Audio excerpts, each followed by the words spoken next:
क्या होगा अगर मैं आपसे कहूं कि महाभारत सिर्फ एक कहानी नहीं बल्कि इतिहास की सबसे बड़ी सच्चाई है। जी हां, हाल ही में मिले कुछ रहस्यमयी सबूतों ने पूरे विश्व को हिलाकर रख दिया है, क्योंकि ये सबूत सीधे सीधे महाभारत के समय से जुड़े हैं।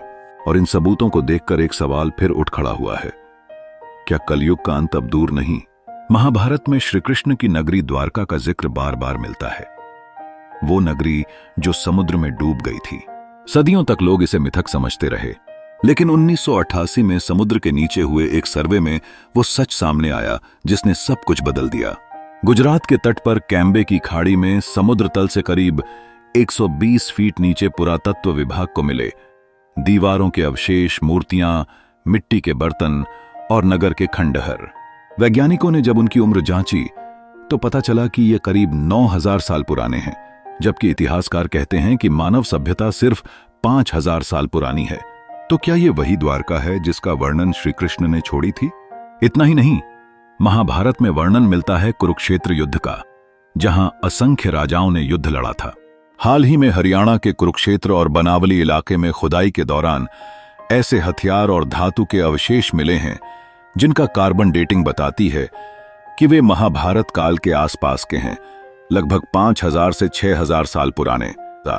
इन अवशेषों पर आग और विस्फोट के निशान हैं, जैसे किसी परमाणु विस्फोट के बाद होते हैं। क्या ये वही ब्रह्मास्त्र के निशान हैं जिसका वर्णन वेदों और महाभारत में किया गया था? दिलचस्प बात तो यह है कि आज आधुनिक विज्ञान भी इन घटनाओं से इनकार नहीं कर पा रहा। नासा और आईएसआरओ की कुछ रिपोर्टों में गंगा और सरस्वती नदी के बीच के प्राचीन स्थल महाभारत काल के सभ्यता केंद्र साबित हो रहे हैं।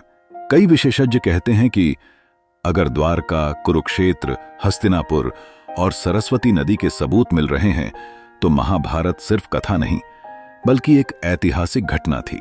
अब सवाल यह उठता है, अगर महाभारत सच था तो क्या कलयुग भी वैसा ही सच है? श्रीमद् भागवत और पुराणों के अनुसार कलयुग के अंत में जब अधर्म अपनी चरम सीमा पर पहुंच जाएगा तो भगवान विष्णु कल के अवतार लेकर आएंगे।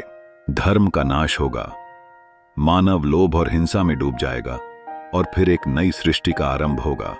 क्या आज हम उसी दिशा में बढ़ रहे हैं जहां हर जगह अन्याय, युद्ध, लालच और अधर्म बढ़ता जा रहा है? क्या ये संकेत हैं कि कलयुग का अंत अब दूर नहीं?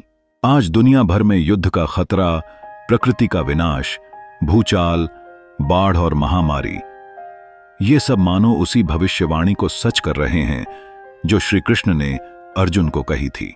उन्होंने कहा था, जब अधर्म बढ़ेगा और धर्म घटेगा तब मैं पृथ्वी पर अवतार लेकर पुनः संतुलन स्थापित करूंगा। शायद यह समय है अपने भीतर झांकने का, क्योंकि कलयुग का अंत किसी भयानक प्रलय से नहीं बल्कि हमारे अंदर के परिवर्तन से शुरू होता है।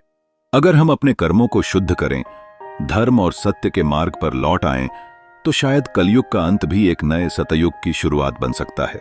महाभारत के ये सबूत हमें ये याद दिलाते हैं कि इतिहास खुद को दोहराता है और हर बार जब अधर्म बढ़ता है तो एक नई शुरुआत होती है। तो सवाल आपसे है, क्या आप तैयार हैं उस नए युग के लिए? क्योंकि शायद महाभारत का सच लौट आया है और कलयुग का अंत अब दूर नहीं। धन्यवाद।